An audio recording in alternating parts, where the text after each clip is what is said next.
Alright, boys and girls, we're getting a third video today because I'm feeling particularly uppity and this is a bit of a white pill.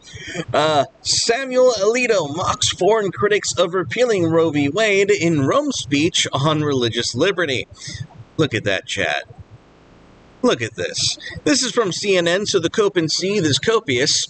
So we will begin from the top. Justice Samuel Alito, appearing for the first time in public since penning the opinion that reversed Roe v. Wade, mocked foreign criticism of the decision during a speech he delivered in Rome.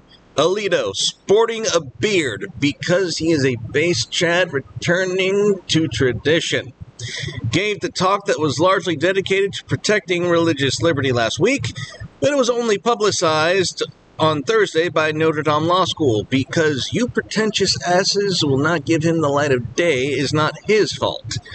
It's yours. Quote, religious liberty is under attack in many places because it is dangerous to those who want to hold complete power. He's not fucking wrong, is he? It also probably grows out of something dark and deep in the human DNA, a tendency to distrust and dislike people who are not like ourselves, he added. His speech comes a month after the end of a blockbuster term where the court's majority not only ended a federal right to abortion, which was unconstitutional, but also ruled in favor of religious conservatives in 2 cases. Yes.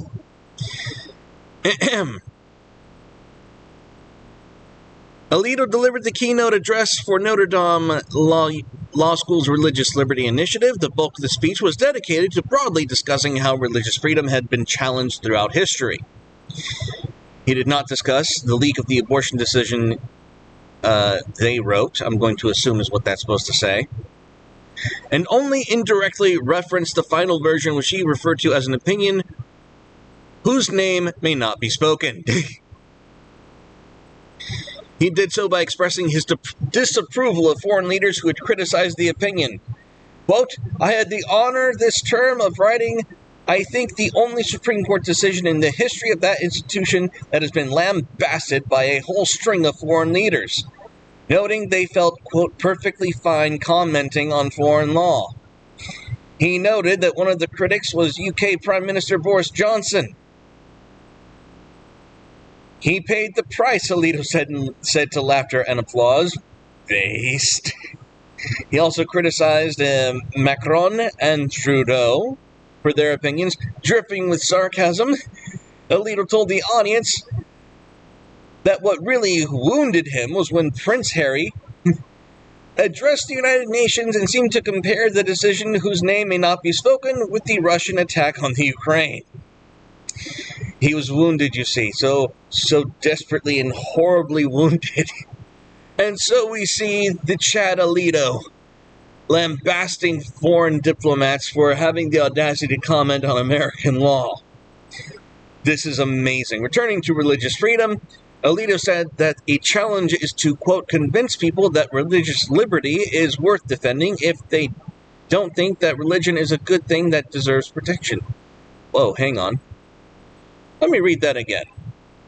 Alito said that a challenge is to, quote, convince people that religious liberty is worth defending if they don't think that religion is a good thing that deserves protection. And that is a challenge because there are still, well, let me just say this. I've noticed across the internet people who are former anti-theists finally coming around saying, no, there's something fucked with this. And those who have not come around are the rabid anti-theist communist pieces of shit who truly hate humanity. So I'm not so concerned about that. I see shifts in the other direction.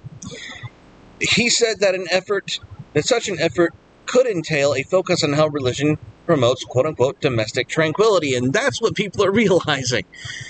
They are realizing that a benefit of religion is the stabilization of society. Domestic tranquility is just another name for that. So Alito got a few digs in, criticizing the foreign elites who decided that America's not on the right and progressive track for humanity, and he's looking as Chad and as confident as ever, and he fucking should. He will be vindicated on the right side of history, as well as the Supreme Court of the United States, if they continue in the trajectory of returning things that affect the people back to the voice of the people via the 10th Amendment, sending issues that are not directly enumerated in the Constitution back to the states where it fucking belongs. Because that is the system. If it's not directly enumerated by the Constitution, the federal government has no right, no place to be regulating it. If it is not specifically enumerated in the Constitution, it belongs to the states.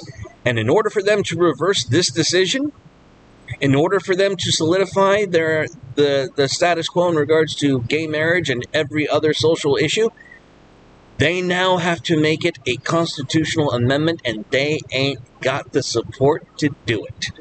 Because, holy shit, why the hell did this ad pop up? Fuck you. Anyways, thank you, CNN, for that disruption. Goddamn degenerates. Anyways, that's all, folks. Stay carnal and God bless. Bye-bye.